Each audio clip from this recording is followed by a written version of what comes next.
Happy Monday. I'm Chase Sr. You're watching Philadelphia Eagles Now, and coming your way on today's show. According to a report from a radio station in Dallas, the Cowboys a little bit unhappy with Micah Parsons. So with that, the biggest storyline in Philadelphia today, should Howie Roseman make a call to Jerry Jones to try to trade for Micah Parsons? Lastly, are the Birds going to move up in the upcoming 2024 NFL Draft? All of this coming up on a Loaded Eagles Now, right now.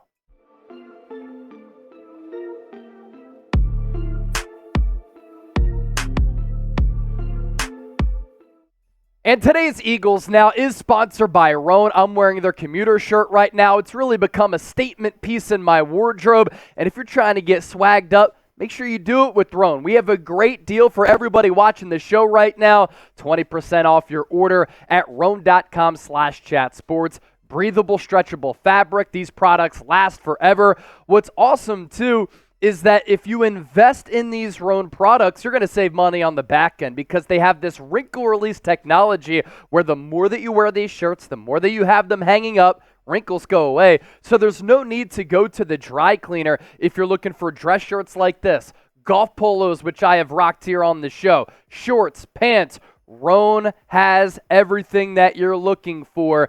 And 20% off, free shipping. Chat Sports is the promo code at roan.com/chatsports. I don't always love all of the crazy designs. I like simplicity with the look, but also the colors. That's also another element that I really like with Roan. We are going to put that link down below in the comment section, as well as in the show notes of today's video, so that you can look good, you can feel good, and you can save with Roan today. Are the Cowboys wearing thin with Micah Parsons? That is a report from 105.3 The Fan in Dallas that the Cowboys are going a little bit agitated with the star edge rusher, who in his first 3 years in the National Football League has been a Defensive Player of the Year candidate, Defensive Rookie of the Year, and one of the best overall players in the NFL. If there's one thing that we love in Philadelphia, it is the continuous drama around the Dallas Cowboys. Their fans are the worst. It's always going to be our year, and all of those years always end in heartbreak. They haven't made it to an NFC Championship game in about 3 decades, and they've done nothing to improve themselves this offseason in free agency. They got dump trucked by the Green Bay Packers in the wild card round. It was an embarrassing loss for Dallas. You'd think, okay, going into this offseason, Mike McCarthy on the hot seat, obvious holes on that team, they'd move and shake throughout the free agency period. But a look at the Dallas Cowboys offseason, they've made one external signing, Eric Kendricks, and they had to poach him away from the San Francisco 49ers, who originally signed him to be the Dre Greenlaw replacement and holdover plan. So there's that.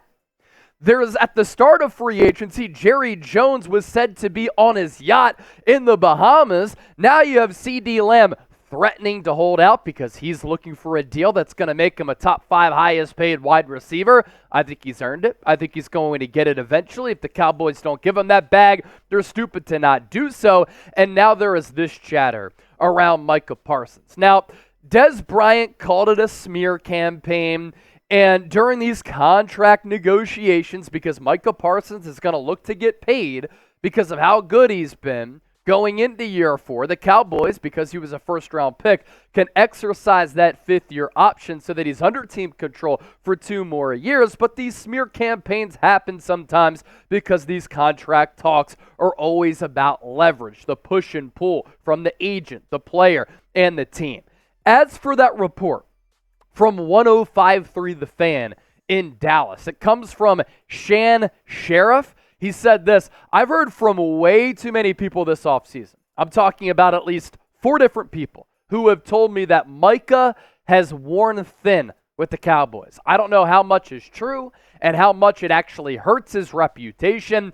I don't know whether this is the behavior of a typical superstar. I don't know how damaging it is, but all I do know is this: I've heard from way too many people that if Micah Parsons was out of there, there would be a decent amount of people inside the Ford Center at the Star in Frisco smiling or breathing a sigh of relief. For those of you not familiar, The Star is their practice facility, just like how the NovaCare complex is the Philadelphia Eagles practice facility. So that's like saying that people would be happy if A.J. Brown was out of the NovaCare complex. And I'll tell you what, a lot of Eagles fans get excited about that for a couple of reasons. Don't have to worry about going against Parsons 2 times a year, but also the latter.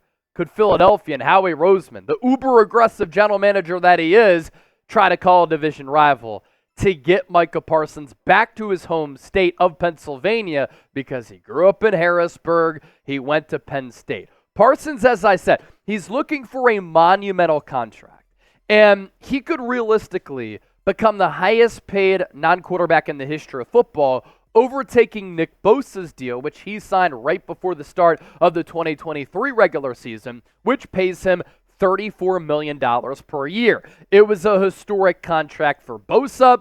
Parsons, to start his career, has put up better numbers and has been more durable than Bosa was to start his career, because in year 2, Bosa suffered a torn ACL. But that $34 million per year number, that's the one that Parsons and his camp are certainly eyeing, just because of the production that we've seen. Now, with the Hassan Reddick situation, a couple of weeks ago, we were talking about how the Brian Burns trade and extension flipped the edge rusher market on its head, because Reddick over the last 4 years has actually been a more productive player than Brian Burns, and now Burns is making $28+ million per year from the New York Giants, and Hassan Reddick, $15 million in non-guaranteed money. That's coming his way in the final year of his deal now from the New York Jets in 2024. And when you talk about the player that Parsons is, when I said that he's gotten off to a great start, it's been historic. I'm not capping, as the kids say. I'm not lying to you. Most sacks in NFL history in the first 3 years. Reggie White, 52 with Philadelphia. Derek Thomas, 43.5 with the Chiefs. Aldon Smith, what a career that could have been if he didn't go down that slippery slope. 42. Micah Parsons behind him with 40.5, and Dwight Freeney, 40. You're talking about Hall of Famers on this list here, and that's the type of trajectory that Micah Parsons is on, and he's only 24 years old. So if you trade for him, you give him a contract extension, he's still going to be in the midst of his prime for the duration of that deal. I like the versatility as an edge rusher, can drop back as a linebacker because he's so gifted. His first 3 years comes into the league out of Penn State, and there was some chatter about him falling down draft boards because of some of the antics that he had with the Nittany Lions. He was my favorite defensive player in that draft class. That's a big win for me as an NFL analyst going into 2021, and he made good on that. 13 sacks year 1 with 30 quarterback hits, 20 TFLs. Rookie Defensive Player of the Year. Then in his sophomore campaign, he notches 13.5 sacks, and this past year, a career-high 14 sacks. When you're going up against a player of this ilk, you always have to game plan for him, chip him, double team him. Thankfully for Philadelphia, Lane Johnson has done a great job against Micah Parsons, but he's a freak with twitch, a fast first step, really good bend, and good strength.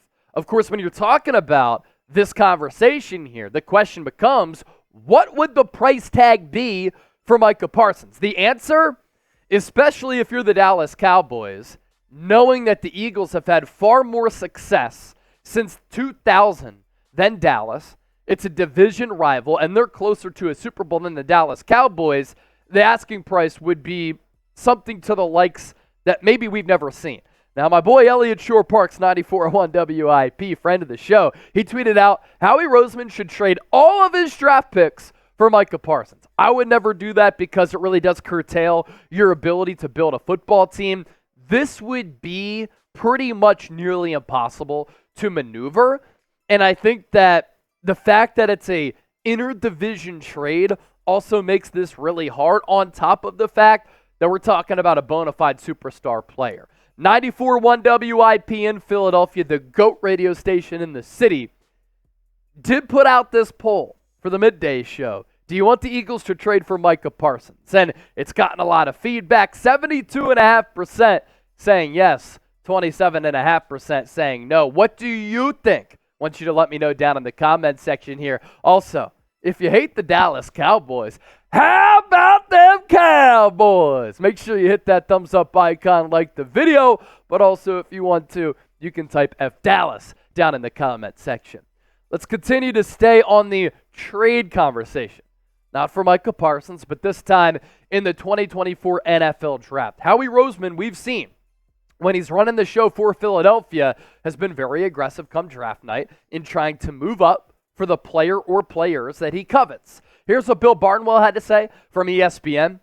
Howie Roseman generally takes the longer view with his draft capital, but he's often willing to move up a pick or two to get ahead of the teams around him to add a player. He has gone to this tactic to land offensive tackle, Andre Dillard, wide receiver Devontae Smith, defensive tackle Jordan Davis, and Jalen Carter in round one of recent drafts. This year's trade could be a slight move ahead of the Dolphins for a cornerback, given that James Bradberry and Darius Slay are both in their 30s and could be cap casualties next offseason. Lastly, Roseman was able to re-sign Avonte Maddox and C.J. Gardner-Johnson, and he could move back into the slot if necessary. But if you watched Philadelphia in the second half last year defensively, you know teams can never have too many competent defensive backs on their roster. And I was surprised to see that in the mock draft that I put up on the channel over the weekend, in which I had Philadelphia taking Alabama cornerback Kool-Aid McKinstry, a player who I really liked, dog mentality, good ball skills, good player, that a lot of people were saying, Chase, this is ridiculous. The Eagles don't need a cornerback. Well, hold on. If the draft is about planning for the future and stacking up your football team, are you confident in Darius Slay and James Bradberry to be your cornerback combination for the future? Well, Chase, we have Isaiah Rodgers. He's coming off a gambling suspension. Are you confident that he's just going to be able to step right in and be a legitimate number 2 corner opposite of Darius Slay? Or would you rather have a bunch of cornerbacks? Because let's be real, we're not sure what Eli Ricks is. We're not sure what Kelee Ringo is going to be. And James Bradberry last year was terrible. He's getting older. Darius Slay was good, but he's getting older. Why not replenish the cupboard to a certain degree? And as Bill Barnwell says, you trade up for a corner, you can get a really good player. Also, can you imagine, if it's not Kool-Aid McKinstry, what Nate Wiggins, 4.3 speed, could do? What Terrion Arnold could do, who has been a pass breakup machine?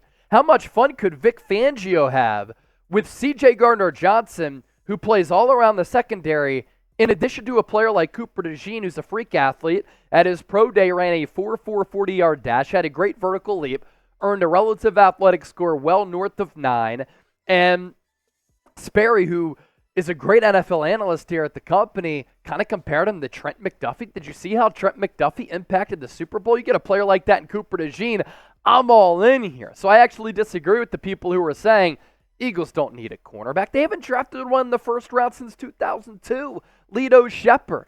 Now, what will be so on brand, and where I'm kind of leaning where the Eagles go at the end of this month in the draft in Detroit, is that the Eagles trade up and they draft an offensive lineman, or if they stay at number 22 and they draft an offensive lineman, because that's also a position of need for now at guard, and in the future, taking over for Lane Johnson, who is entering his age 34 season. That's what Matt Miller of ESPN had to say. He's one of their draft experts. He said with right tackle Lane Johnson entering that age 34 season, Jason Kelce retiring, don't be shocked if a player like Oklahoma's Tyler Guyton is tabbed as a week 1 starting guard, an eventual replacement for Lane Johnson.